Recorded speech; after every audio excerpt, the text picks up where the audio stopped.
Assalamualaikum warahmatullahi wabarakatuh. Waalaikumsalam warahmatullahi wabarakatuh. Bismillahirrahmanirrahim. Alhamdulillahi rabbil alamin. Wa bihi nasta'inu ala umuri dunya waddin. والصلاة والسلام على أشرف الأنبياء والمرسلين سيدنا ومولانا محمد وعلى آله وأصحابه المجاهدين الطاهرين أما بعد. Saudara-saudara kaum muslimin rahimakumullah. Di dalam surah Al-Ankabut ayat 2, Allah subhanahu wa ta'ala memberikan peringatan. Ahasiban nasu ayyutraku ayyakulu amanna wahum la yuftanun. Adakah manusia menyangka bahwa mereka akan dibiarkan saja mengucapkan amanna, dibiarkan saja mengatakan kami beriman kepada Allah, wahum la yuftanun, padahal mereka belum diuji lebih dahulu. Ini berarti apabila seseorang sudah berani mengatakan amanna, kami beriman kepada Allah, maka hendaklah ia bersiap-siap untuk menghadapi ujian. Setelah ujian datang, barulah akan nampak nyata kadar dan kualitas keimanan yang dimiliki oleh seseorang. Timbul pertanyaan, mengapa orang yang beriman yang justru diuji oleh Allah Subhanahu wa ta'ala? Logikanya tentu ringan saja, bahwa yang mengikuti ulangan di sekolah tentu adalah anak-anak sekolah. Kalau tidak sekolah, tentu saja tidak perlu ikut ulangan. Makin tinggi kelasnya, makin berat soal ulangan yang diberikan kepadanya. Demikianlah dalam kehidupan beragama. Justru yang beriman, yang mendapat ujian dari Allah Subhanahu wa ta'ala, semakin tinggi nilai kualitas keimanannya, akan semakin berat ujian dan cobaan yang diberikan kepadanya.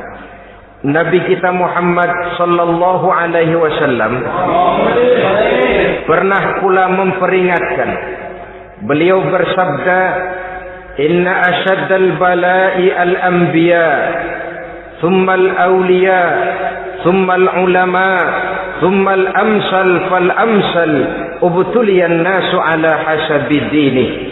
Sesungguhnya ujian yang paling berat adalah yang telah diberikan Allah kepada para nabi-nabi.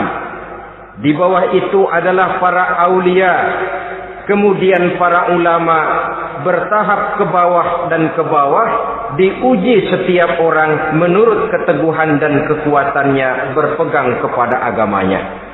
Jadi semakin teguh kita berpegang kepada ajaran agama, semakin dekat kita dengan aturan-aturan agama, semakin berat ujian dan cobaan yang datang menimpa kehidupan ini. Maka persoalan inilah yang akan kita bicarakan pada pertemuan kali ini, tentang cobaan-cobaan yang datang menimpa kehidupan kita. Pokok persoalannya adalah surah Al-Baqarah ayat 155. Allah Subhanahu wa ta'ala menjelaskan jenis-jenis ujian yang diberikan kepada kita orang-orang yang beriman. Dalam Al-Baqarah 155 itu Allah Subhanahu wa ta'ala menjelaskan, وَلَنَبْلُوَنَّكُمْ بِشَيْءٍ مِّنَ الْخَوْفِ وَالْجُوعِ وَنَقْصٍ مِّنَ الْأَمْوَالِ وَالْأَنفُسِ وَالثَّمَرَاتِ وَبَشِّرِ الصَّابِرِينَ الذين إذا أصابتهم مصيبة قالوا إنا لله وإنا إليه راجعون ولنبلونكم بشيء من الخوف. Dan tentu dan pasti, kata Allah, kami akan menguji kamu sekalian, kami akan mencoba kamu sekalian dengan sebagian kecil dari rasa takut, walju', rasa lapar, wa naqsim minal amwal wal anfusi was samarat, kekurangan harta, jiwa dan buah-buahan. Ada 5 macam jenis ujian yang dijelaskan di dalam Al-Baqarah 155 ini. Yang pertama, walanabluwannakum bisyai'im minal khauf. Kami uji, kami coba kamu dengan sebagian kecil daripada rasa takut.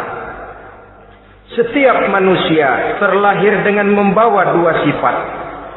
Yang kontroversil, akan disebut apa seseorang bergantung kepada sifat mana yang lebih menonjol di dalam dirinya. Tiap orang punya rasa berani, tiap orang punya rasa takut.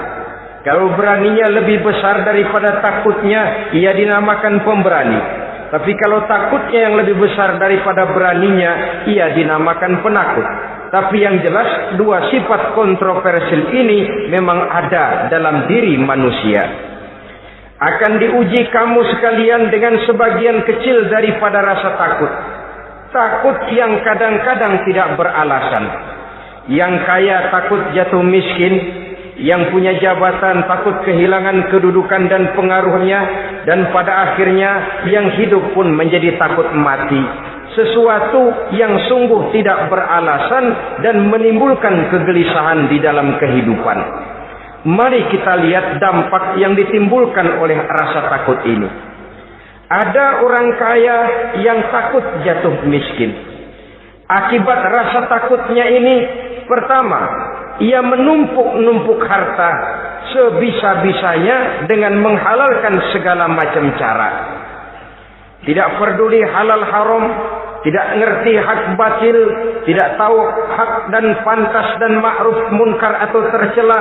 Yang penting ia bisa menumpuk-numpuk harta, menimbun-nimbunnya. Tidak hanya cukup untuk dirinya sendiri, kalau perlu anaknya sudah dipersiapkan untuk jadi orang kaya, cucunya disiapkan jadi orang kaya, anak cucunya, cucu-cucunya, seluruhnya. Dia takut jatuh miskin. Kemudian akibat dari rasa takut ini, ia pun terjebak ke dalam penyakit bakhil bin pelit alias kikir. Tidak sedikit pun tergerak hatinya untuk memberikan bantuan dan pertolongan kepada mereka yang memang memerlukannya. Termasuklah ia ke dalam apa yang diingatkan Allah, allazi jama'a malan wa addadahu yahsabu anna malahu akhlada. Orang-orang yang menumpuk-numpuk harta kemudian menghitung-hitungnya. Dia menyangka bahwa hartanya akan dapat mengekalkan kehidupannya di dunia ini. Dia menyangka hartanya akan dapat mengekalkan kebahagiaannya di dalam kehidupan ini. Maka kerjanya hanya menumpuk dan menumpuk, dan dia sangat takut untuk jatuh miskin. Saudara-saudara kaum muslimin rahimakumullah. Lalu yang kebetulan punya jabatan takut kehilangan kedudukan dan pengaruhnya. Maka ia akan melakukan segala cara dan jalan untuk menjaga keamanan dan ketenangan dari jabatan yang sedang didudukinya. Hilang kesadaran bahwa jabatan adalah amanah. Hilang pengertian bahwa kedudukan adalah alat untuk berbuat baik dan mengabdi kepada sesamanya. Yang ada pikirannya hanyalah bagaimana menjaga kedudukan dan pengaruhnya agar tetap ada dalam dirinya. Segala cara pun dilakukan dan kadang-kadang ia kehilangan kontrolnya. Kemudian pada akhirnya manusia pun dilanda oleh perasaan takut mati. Sungguh sangat tidak beralasan sama sekali. Karena mati adalah kewajiban dari semua yang bernama hidup. Dan Nabi mengingatkan, al-mautu babun fa kullun nasi dakhilu. Mati adalah merupakan satu pintu yang setiap orang akan masuk ke dalam pintu itu. Bahkan mati sesungguhnya bisa merupakan nasihat di dalam kehidupan kita.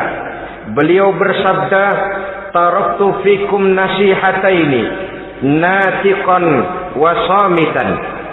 Aku tinggalkan kepada kamu 2 macam nasihat. Pertama, nasihat yang pandai bicara, dan yang kedua, nasihat yang diam saja. Sahabat bertanya, nasihat yang pandai bicara itu apa ya Rasul? Beliau menjawab, Al-Quran.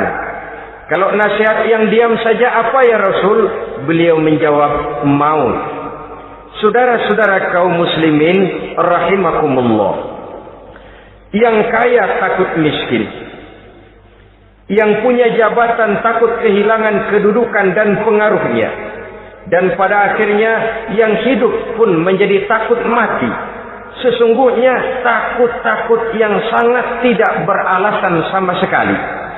Jika orang kaya takut jatuh miskin, untuk itu kemudian dia menghalalkan segala macam cara untuk menumpuk kekayaan yang tidak akan habis dimakan selama 7 turunan, kemudian diiringi dengan sifat bakhil, sifat tertutup, sifat berpangku tangan melihat kesulitan dan penderitaan orang lain, maka sesungguhnya dia tidak merasa bahwa harta merupakan titipan dari Allah Subhanahu wa taala, bahwa ia merupakan alat dan bukan merupakan tujuan di dalam kehidupan ini. Takut miskin adalah satu penyakit yang mengakibatkan orang lupa diri dan lupa daratan. Takut kehilangan kedudukan dan pengaruh juga adalah penyakit yang menyebabkan orang menghalalkan segala macam cara untuk menjaga kedudukan dan jabatannya. Dan takut mati juga sebenarnya sesuatu yang tidak beralasan, sebab siapa yang berani hidup harus berani pula menghadapi mati. Yang takut mati tidak usah hidup saja, karena mati adalah kewajiban bagi semua orang-orang yang hidup. Oleh karenanya, rasa takut yang tidak beralasan sesungguhnya merupakan ujian untuk menguji nilai-nilai keimanan yang ada di dalam diri kita. Orang kaya diuji dengan hartanya, pejabat diuji dengan kedudukan dan pengaruhnya, manusia hidup diuji dengan akan datangnya mati yang menjemput kehidupannya. Menghadapi ujian-ujian semacam ini, maka marilah kita menyadari, yang kaya tidak perlu takut miskin. Dari Allah harta itu datang, kepada Allah harta itu akan kembali. Yang punya kedudukan dan pengaruh tidak usah takut kehilangan kedudukan dan pengaruhnya, karena jabatan sesungguhnya merupakan amanah dari Allah Subhanahu wa taala yang harus digunakan dan dianggap sebagai kesempatan untuk berbuat kebajikan sebanyak-banyaknya. Saudara-saudara kaum muslimin rahimakumullah, ini bagian pertama dari ujian-ujian yang ada dalam Al-Baqarah 155. Walanabluwannakum bisyai'im minal khauf. Kami akan uji, kami akan coba kamu dengan sebagian kecil daripada rasa takut. Takut yang kadang-kadang saya katakan sekali lagi sangat tidak beralasan. Akibatnya bisa menimbulkan gejala-gejala yang aneh di dalam kehidupan kita.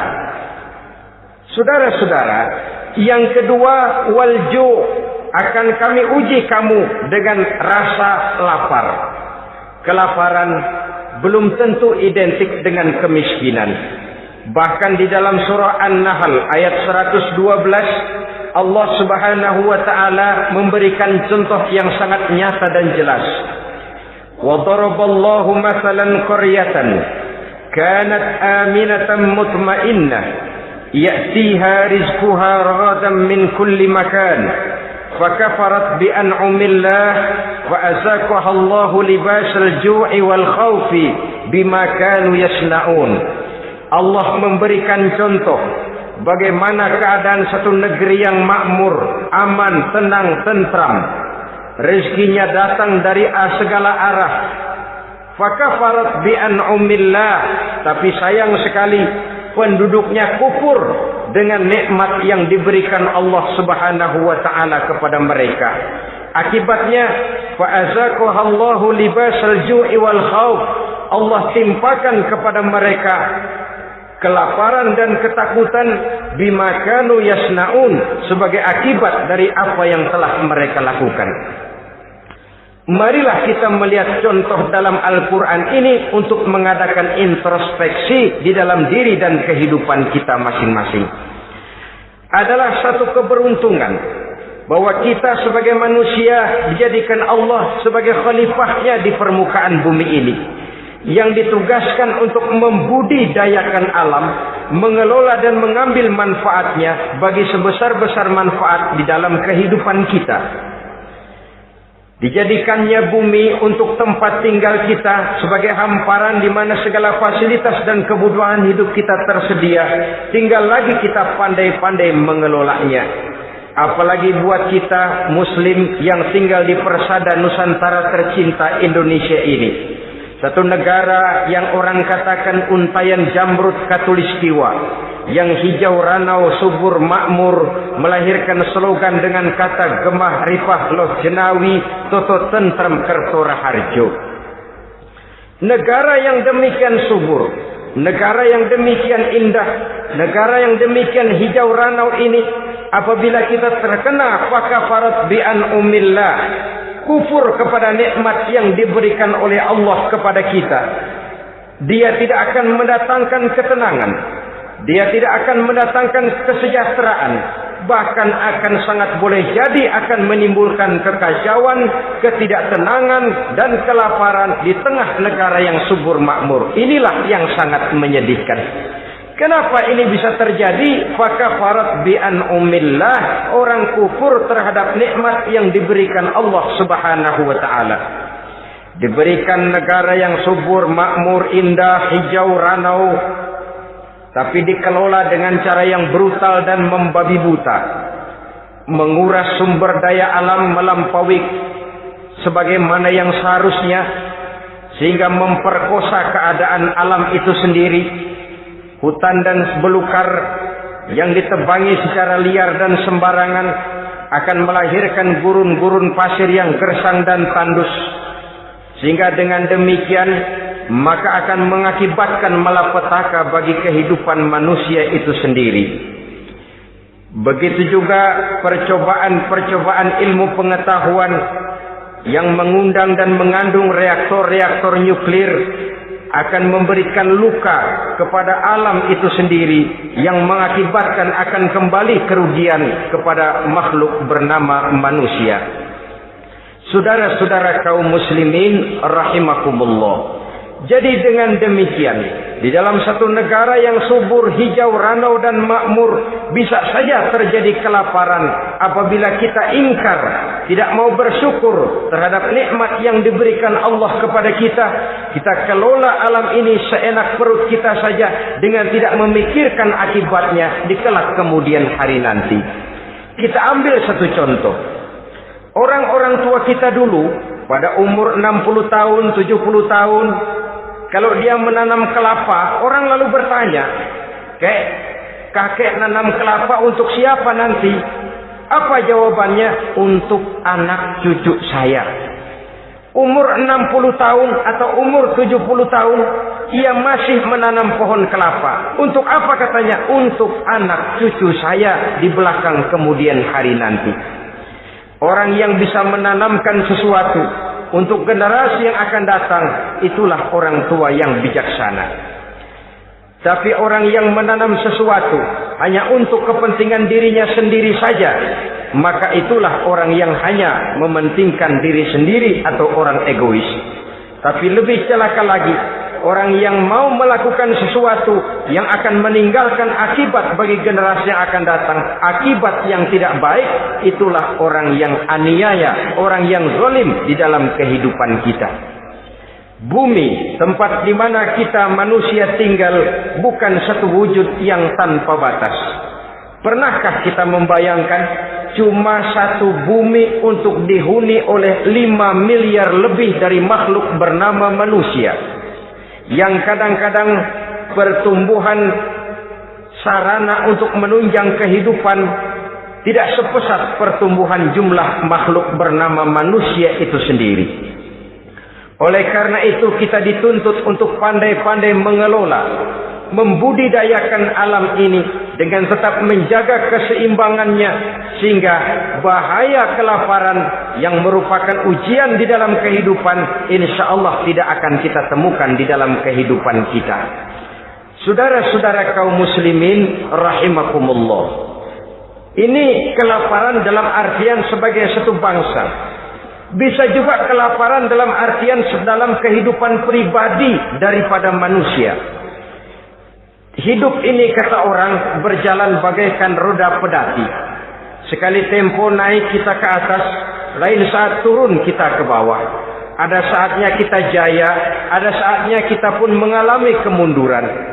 Oleh karena itu, pasang surut kehidupan ini membuat orang seharusnya sadar bahwa pasang surut itu tidak harus menyebabkan pasang surutnya dia di dalam melaksanakan ibadahnya kepada Allah Subhanahu wa ta'ala.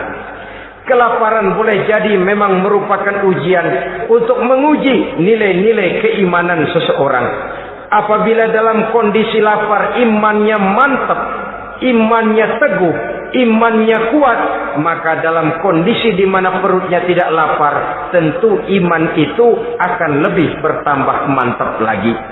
Kalau orang perutnya kenyang, kalau orang perutnya berisi penuh, lalu imannya stabil, kemudian pada saat kelaparan imannya pun mengalami penurunan, maka di situ nyata, di saat dia diuji dengan kelaparan, kualitas imannya ikut menyurut, mundur ke belakang, dan mengalami proses degradasi, proses peluncuran dan penurunan.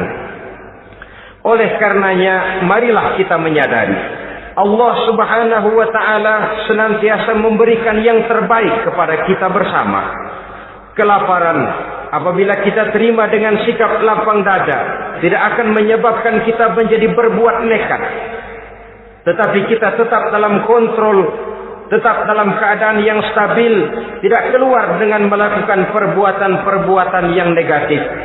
Bagaimanapun kita ingin membela dan mempertahankan kelangsungan hidup, betapa dan bagaimanapun kita ingin menjaga kelangsungan perut, namun kita tetap tidak keluar dari norma-norma dan kaedah-kaedah yang telah ditentukan di dalam kehidupan beragama. Inilah cobaan yang kedua yang ada dijelaskan dalam Al-Baqarah ayat 155 tadi, berupa kelaparan. Yang ketiga, wa naqsim minal amwal, kekurangan harta alias kemiskinan. Kemiskinan, saudara-saudara, merupakan ujian dari Allah Subhanahu wa ta'ala untuk menguji sejauh mana kekuatan iman yang kita miliki di dalam kehidupan. Tetapi sesungguhnya bukan hanya kemiskinan, kekayaan pun pada hakikatnya juga merupakan ujian. Namun umumnya manusia akan lebih merasa diuji jikalau dia miskin daripada diuji jikalau dia menjadi orang yang kaya. Pada sisi lain, kenyataan mengatakan banyak orang lulus ketika diuji dengan kemiskinan, tetapi gagal berantakan setelah diuji dengan kekayaan. Kemiskinan pun apabila kita lihat dari segi kehidupan bermacam bentuknya. Ada kemiskinan di bidang ilmu pengetahuan. Karena kemiskinan dan kebodohan memang merupakan dua saudara yang seakan-akan sekandung. Yang satu bisa menimbulkan yang lain, tapi paling celaka kalau keduanya sudah berjalan beriringan. Maksud saya, kemiskinan bisa menimbulkan kebodohan, kebodohan bisa menimbulkan kemiskinan, tapi yang paling celaka sudahlah miskin, bodoh pula. Miskin ilmu. Yang kedua, miskin akhlak. Ini lebih parah lagi daripada miskin ilmu. Kalau miskin ilmu, orang sekadar goblok bin bodoh alias tolol, maka miskin akhlak ini menyebabkan orang kurang ajar, tidak punya budi pekerti. Sehingga dengan demikian miskin akhlak sesungguhnya lebih bahaya daripada miskin ilmu. Adapun miskin yang kita kenal pada umumnya dan juga yang dimaksud dalam ayat ini adalah miskin harta. Imam Ali karramallahu wajhah pernah memberikan peringatan, kadal faqru ayyakuna kufran. Boleh jadi kemiskinan mendekatkan orang kepada kekufuran. Dengan kata lain, biasanya kemiskinan bisa membuat orang nekat.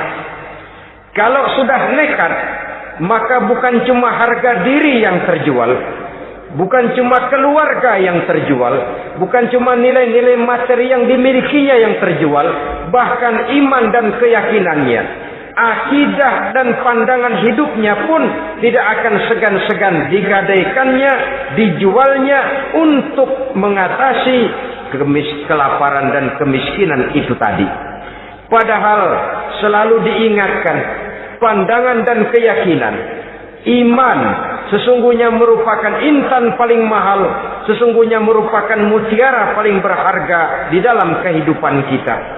Maka kemiskinan memang merupakan ujian.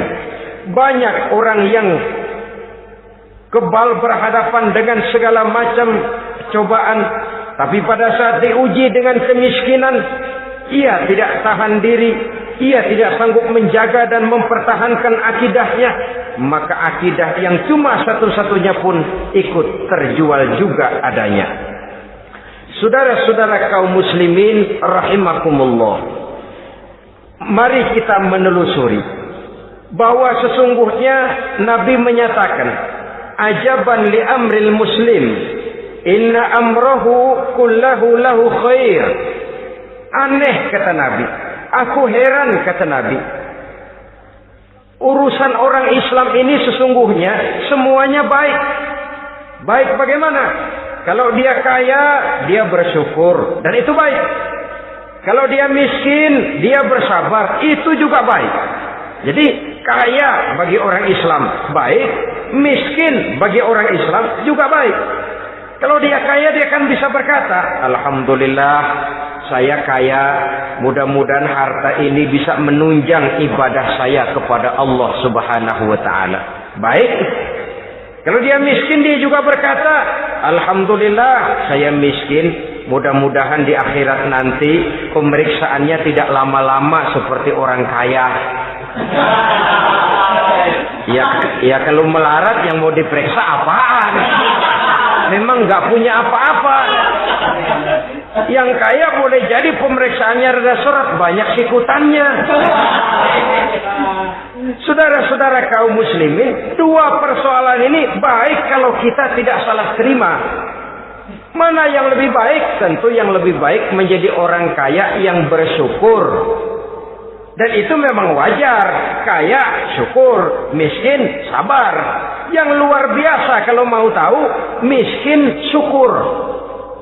Kalau kaya syukur memang mestinya. Miskin sabar, ya mestinya lah. Miskin kagak sabar mau kemana? Tapi yang luar biasa sesungguhnya miskin syukur. Syukur bagaimana? Ya seperti saya katakan tadi, alhamdulillah, mudah-mudahan di akhirat nanti pemeriksaannya tidak lama seperti orang yang kaya. Sehingga kata Nabi, setiap persoalan yang dihadapi umat Islam baik bagi dia. Miskin baik, kaya baik, asal orang tidak salah terima. Tapi sebaliknya, kalau salah terima, kaya lupa diri, miskin lupa daratan. Pada posisi di mana dia sebenarnya tidak bisa menerima kenyataan dengan baik, akhirnya kehilangan kontrol. Saudara-saudara kaum muslimin rahimakumullah. Karena itu pada pertemuan kali ini saya ingin mengajak kita bersama. Marilah kita menyadari betapapun kemiskinan yang datang menimpa, seluruhnya merupakan ujian yang datang dari Allah untuk menguji nilai-nilai keimanan kita. Jangan iman itu berubah, jangan akidah itu bergoyah, jangan keyakinan dan pandangan hidup itu tertukar dengan keyakinan dan pandangan hidup lainnya. Bahkan dalam kemiskinan, orang biasanya menemukan diri dan kepribadiannya. Dalam kemiskinan, orang bisa berjalan lebih lurus untuk mendekati Allah Subhanahu wa ta'ala. Sesungguhnya kemiskinan bukan merupakan sesuatu yang harus kita takuti, apalagi kalau ia memang merupakan ujian. Kemiskinan yang merupakan ujian adalah kemiskinan yang akan berakhir dengan kebaikan. Saudara-saudara kaum muslimin, tapi jangan lupa membicarakan pokok persoalannya. Ini kalau kemiskinan menimpa orang-orang yang beriman, itu yang ujian. Kalau nggak beriman, melarat, bukan ujian, persekot. Nah, orang lalu bertanya, Pak, kalau orang kafir kaya bagaimana? Nah, begini saudara-saudara. Dalam agama itu ada yang disebut nikmat, ada yang disebut istidraj. Kalau nikmat itu hanya diberikan kepada hamba-hamba yang beriman. Kalau istidraj itu diberikan kepada siapa saja yang mau berusaha. Tidak soal dia beriman atau tidak. Tidak soal dia mau bersujud atau tidak. Asal dia berusaha, dia dapat. Itu yang dinamakan istidraj. Seperti orang mancing ikan, mesti diberikan umpan. Setelah umpan itu dimakan, tidak langsung ditarik, tapi diulur dulu. Sampai kira-kira mata kail itu nyangkut di leher si ikan, baru diangkat ikan itu ke atas. Dan sampai di atas kita bisa maklum nasib ikan tadi. Bisa digetok, bisa dibacok, bisa digoreng, bisa dipepes. Tapi yang jelas nasibnya merana. Maka kalau ada orang makin jauh dari agama, makin kaya, makin tidak mau sholat, makin berlimpah hartanya, saudara tidak usah heran, cukup dalam hati saja, ikan lo. Jangan keras-keras, marah dia.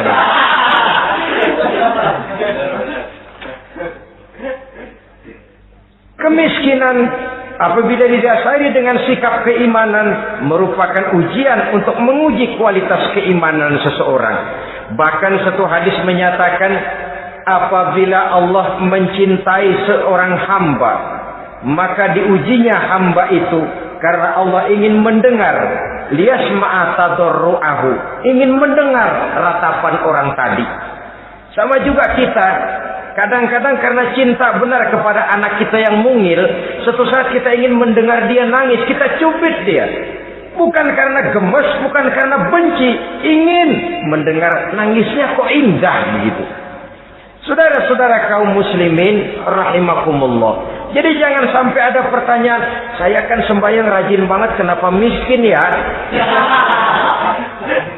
Apabila sekali lagi didasari dengan sikap keimanan, maka kemiskinan merupakan ujian. Dan tentu anak sekolah itu kalau lagi ujian berat, capek, sakit hati, peras keringat, banting tulang, kepanasan, kehujanan, kenikmatan baru akan dia rasakan pada saat terima rapot pengumuman kenaikan kelas. Di situ kenikmatannya terasa. Demikian menghadapi ujian, kita cuma mengeluh, kenapa ada rasa takut, kenapa kelaparan, kenapa kemiskinan. Di balik semua itu, apabila kita sudah merasakan naik kelas, akan terasalah kenikmatannya. Itu ujian yang ketiga. Yang keempat yang diceritakan dalam Al-Baqarah 155, wal anfus ay wa naqsim minal anfus, kekurangan jiwa atau kematian. Saudara-saudara, yang hidup takut mati, padahal semua makhluk hidup harus berani mati. Bagaimanapun takutnya kita kepada mati, bisakah kita menghindarkan diri dari dia? Bagaimanapun kita tidak ingin bertemu malaikat maut, kemana kita akan lari bila dia datang mengetuk pintu? Bagaimanapun kita ingin menghindar dari pertemuan dengannya, kemana kita akan lari apabila dia sudah datang hendak menjemput nyawa? Karena itu memang ada satu prinsip yang dijelaskan oleh para ulama kita, iskariman au mut syahidan. Mati dan hidup dua hal yang tidak terpisahkan. Oleh karenanya, kalau memang hidup, hiduplah secara mulia. Kalau mati, matilah secara syahid. Hidup mulia atau mati syahid. Jangan terbalik. Hidup sia-sia, mati konyol. Nilai yang tidak ada artinya. Alangkah nikmatnya hidup yang berisi kemuliaan, dan alangkah indahnya mati dalam nilai syahid. Saya ingin menyegarkan ingatan saudara-saudara kepada sikap Nabi Allah Ismail alaihi salam ketika menghadapi keputusan dari Allah Subhanahu wa taala memerintahkan Nabi Ibrahim alaihi salam untuk menyembelih leher anaknya Ismail, yang ini berarti adalah kematian. Ketika datang perintah untuk menyembelih leher Nabi Ismail, Nabi Ibrahim berkata kepada putranya, "Ya bunayya inni ara fil manami anni azbahuka fanzur maza tara." Ananda Ismail, ayah mimpi diperintah oleh Allah untuk menyembelih lehermu. Menurut pendapatmu bagaimana mimpi ini nak? Laksanakan atau tidak usah? Saya tidak sanggup membayangkan. Anak cuma satu-satunya. Sudah lama diharapkan. Si buah hati belahan jantung pelanjut cerita penerus sejarah. Ketika anak ini sedang lucu-lucunya, turun perintah untuk menyembelihnya. Ya, kalau anak kita banyak, turun perintah potong leher anakmu, mungkin kita bisa pilih yang mana yang rada bandelan nih.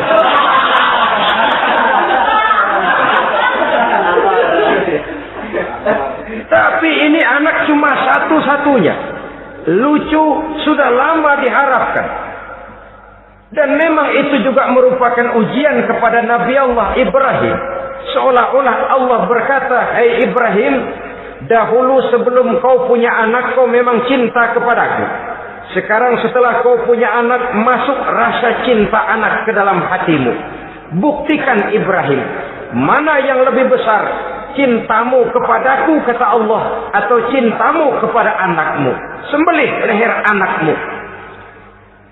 Ternyata kemudian sejarah menyatakan Nabi Ibrahim cinta kepada Allah, beliau pun cinta kepada putranya, tapi cintanya kepada Allah lebih besar daripada cintanya kepada putranya. Sehingga ketika turun perintah penyembelihan, itu pun dilaksanakannya, tapi tetap musyawarah dulu. Yakin itu memang perintah Allah, beliau toh mengajak dialog putranya. Ini yang penting dalam kehidupan kita. Dialog. Nah, bapak mimpi diperintah Allah untuk menyembelih lehermu. Menurut pendapatmu bagaimana nak? Laksanakan atau tidak? Yakin itu perintah Allah, tapi asas musyawarahnya tidak beliau tinggalkan. Walaupun yakin orang tua berbuat untuk kebaikan anak, alangkah baiknya anak diajak bicara. Sehingga dengan hasil pembicaraan ini nanti kita akan mengerti gejala perkembangan dan kemauan dari jiwa si anak tadi. Saudara-saudara kaum muslimin, apa jawaban Nabi Allah Ismail yang ketika itu masih remaja? Beliau menjawab, "Ya abatif al-ma tu'mar, satajiduni insyaallahu minas sabirin." Bapak, jikalau memang ini memang perintah Allah, laksanakan saja Bapak. Tidak usah ragu. Mudah-mudahan nanti Bapak akan menemukan saya termasuk ke dalam golongan orang-orang yang sabar. Ini pantulan doa Nabi Ibrahim dahulunya ketika meminta seorang keturunan yang merupakan anak yang soleh. Jawaban dari anak yang soleh. Kalau memang ini perintah Allah Bapak, laksanakan saja. Saya insya Allah termasuk ke dalam golongan orang-orang yang sabar. Kalau Allah memerintahkan Bapak untuk menyembelih leher saya, silahkan Pak. Saya ikhlas, saya ridho, saya rela untuk memenuhi perintah Allah Subhanahu wa ta'ala. Ini jawaban anak soleh. Sebab itu sering saya katakan, kalau kita cuma punya anak pintar tidak soleh, mungkin jawabannya nggak begini. Nak, Bapak diperintah motong leher kamu, nak, bagaimana pendapatmu? Mungkin dia jawab, Bapak aja yang tuaan, Pak.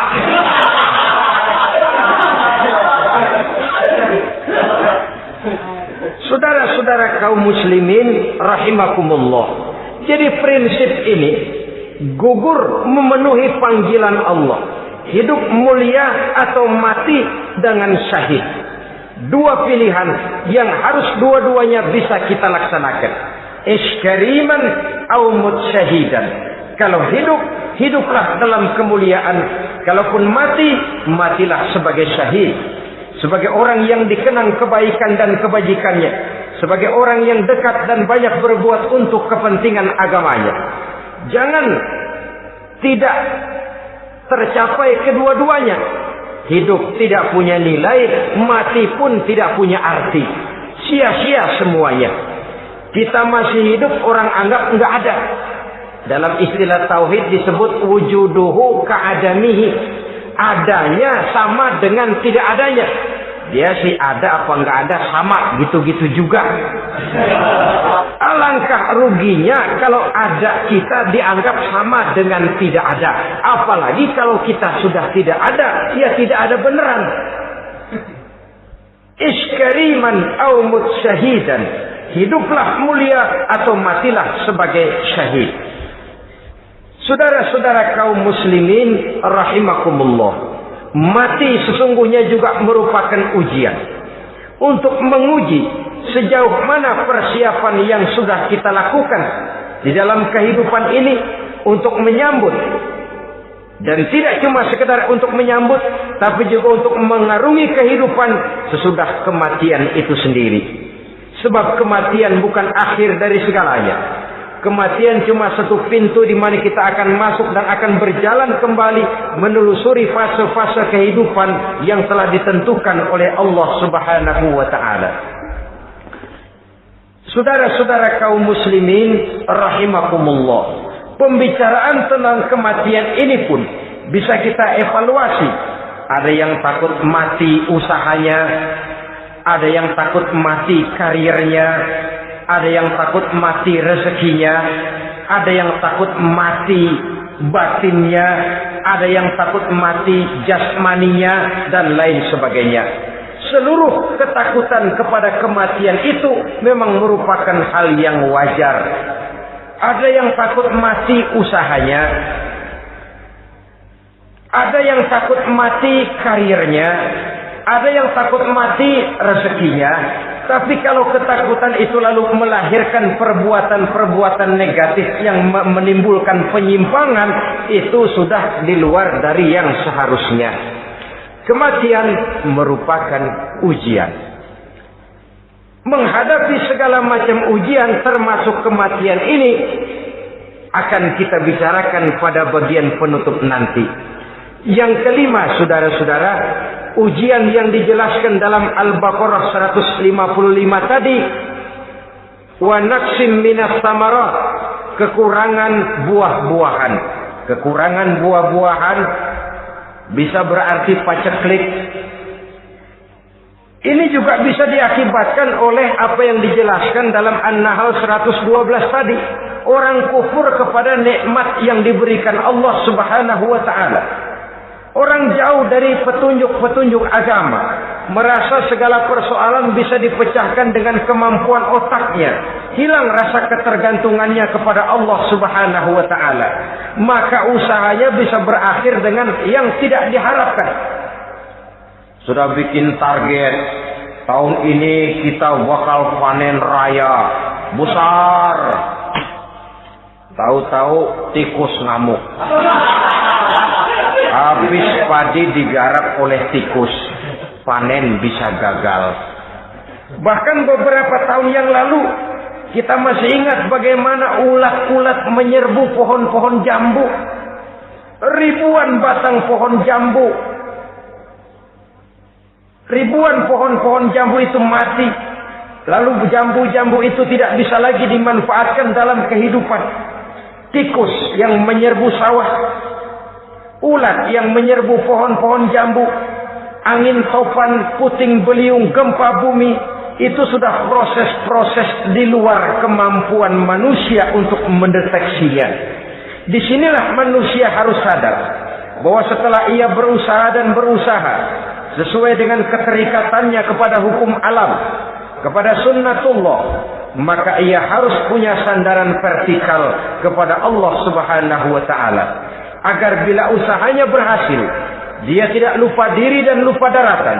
Dan apabila usahanya kemudian ternyata gagal, dia tidak menjadi putus asa, buruk sangka, sempit hati, cuplik pandangan.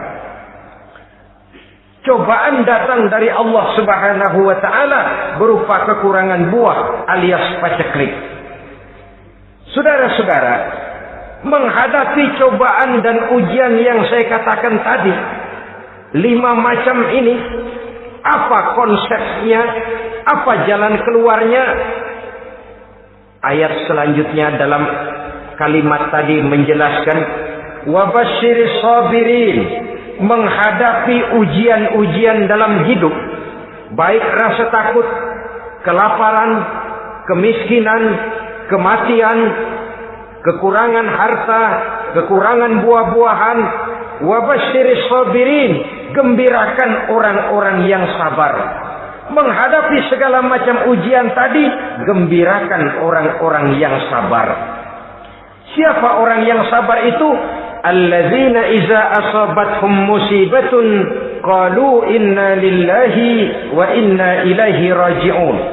Yaitu orang-orang yang apabila menghadapi ujian, ditimpa musibah, mereka berkata, sesungguhnya kami berasal dari Allah dan sesungguhnya kepada Allah pula kami akan kembali.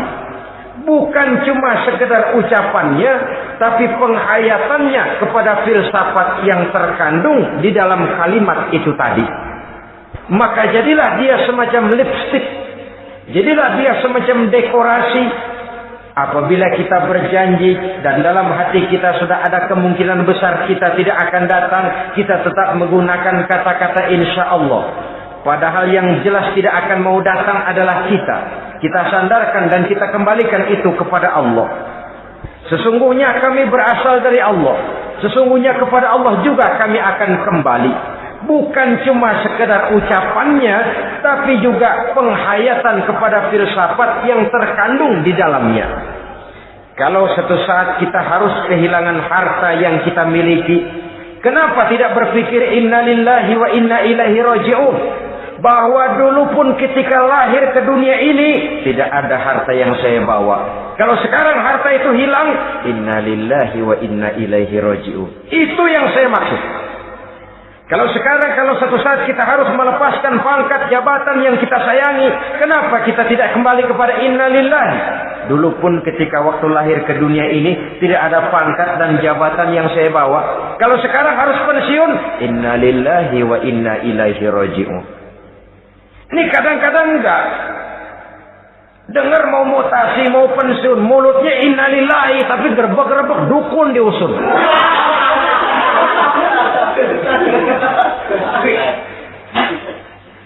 Keluarganya meninggal, mulutnya innalillahi, tapi nangisnya tetap nggak mau berhenti.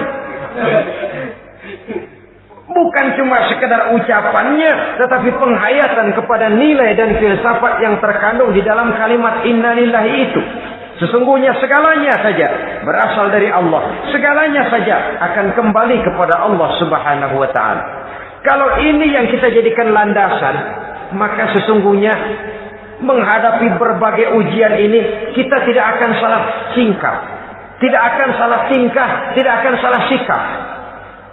Kalau sudah ini dasar dan fondasi yang menjadi landasan tempat di mana seluruh cobaan datang bertumpu, segalanya datang dari Allah, segalanya akan kembali kepada Allah, maka betapapun bertumpu ujian datang menimpa, rasanya tidak akan lagi membuat kita goyah, karena fondasi tempat kita berdiri sudah demikian kokoh dan kuatnya.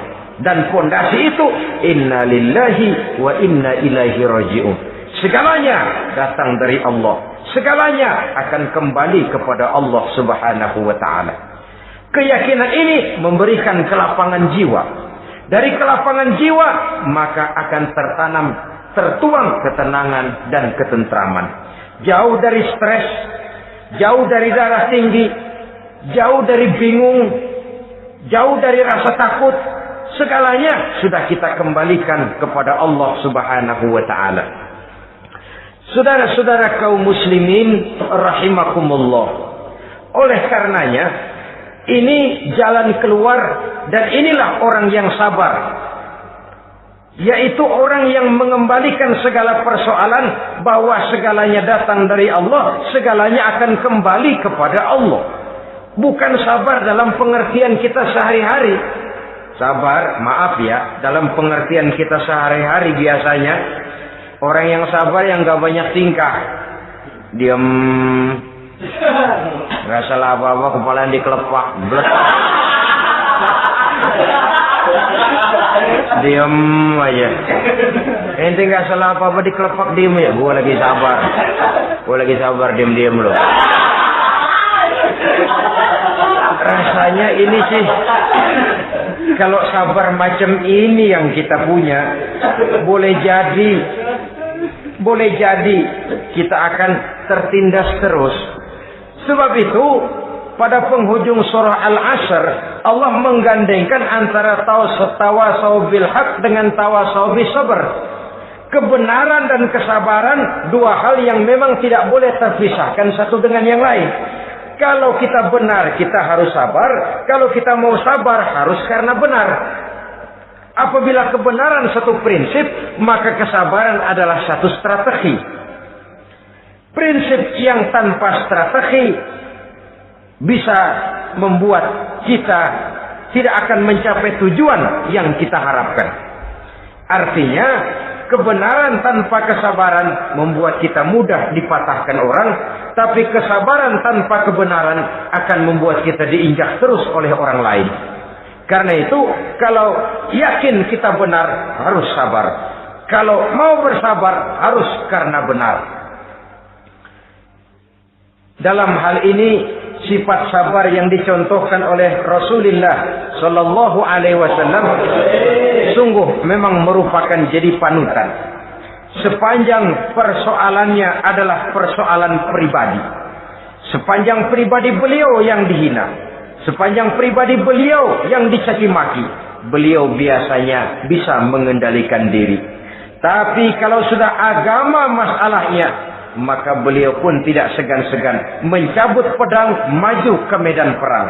Bukan untuk memaksakan agama dan keyakinan, karena agama dan keyakinan memang tidak bisa dipaksakan, tapi untuk menjaga, membela dan mempertahankan agama dari hinaan, cemoohan dan caci maki orang lain. Yang kita lakukan sebaliknya. Kalau pribadi kita yang dihina, marahnya 17 langit.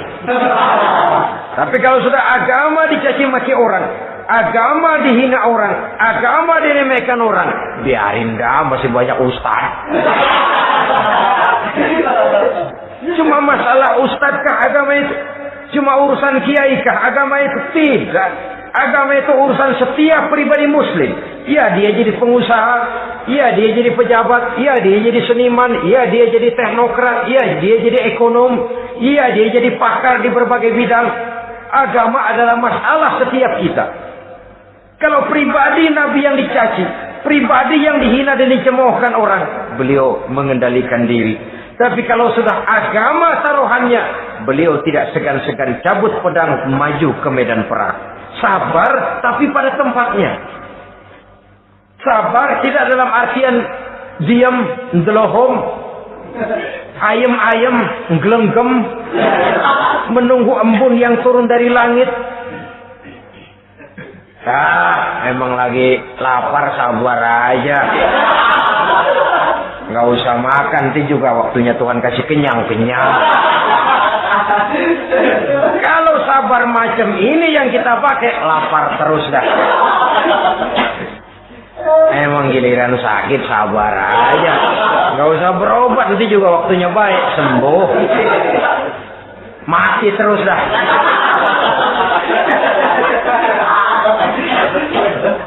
Ya perkara ada orang sakit tidak berobat sembuh, itu hak Allah. Tapi tidak boleh kita jadikan sandaran, apalagi kalau makom kita dengan Allah masih sedemikian jauhnya. Itu hanya ucapan dari orang-orang yang makom dia dengan Allah itu sudah tidak ada jarak. Permohonannya dipenuhi, kehendaknya dituruti, sebab dia dengan Allah sudah sedemikian dekatnya. Kalau kita masalahnya, yang antara kita dengan Allah ini dilapisi oleh dosa dan kesalahan yang kita kerjakan sendiri. Rasanya kita masih harus banyak berbuat sesuai dengan keterikatan kita kepada sunnatullah itu. Orang yang sabar adalah orang yang sadar kepada hakikat dan filsafat yang terkandung di dalam kalimat inna lillahi wa inna ilaihi raji'un. Segalanya datang dari Allah, segalanya pun akan kembali kepada Allah. Harta yang hilang tidak membuat kita gundah, pangkat yang harus kita tanggalkan tidak membuat kita kecil hati, dan tidak akan meninggalkan medan pengabdian. Kenapa? Kita cuma menganggap itu satu titipan. Lain kalau kita anggap itu punya kita, jabatan punya kita. Nah, itu yang kita suka uangkeng. Saudara-saudara kaum muslimin, kesimpulannya banyak cobaan-cobaan dalam hidup. Yang dibicarakan dalam Al-Baqarah 155 ini sebagian kecil dari rasa takut, kelaparan, kemiskinan, kematian, dan kekurangan buah-buahan. Menghadapi segala macam ujian tadi, kembalilah kita kepada dasar inna lillahi wa inna ilaihi raji'un. Segalanya datang dari Allah, segalanya pun akan kembali kepada Allah. Semoga dengan sikap ini kita akan lapang dada menghadapi ujian dan akan semakin tangguh iman dan akidah kita menghadapi cobaan yang datang menimpa. Inilah pertemuan pada kali ini, semoga ada manfaatnya. Terima kasih atas segala perhatian, mohon maaf atas segala kekurangan. Usikum wa nafsi bitaqwallah. Wassalamualaikum warahmatullahi wabarakatuh. Waalaikumsalam.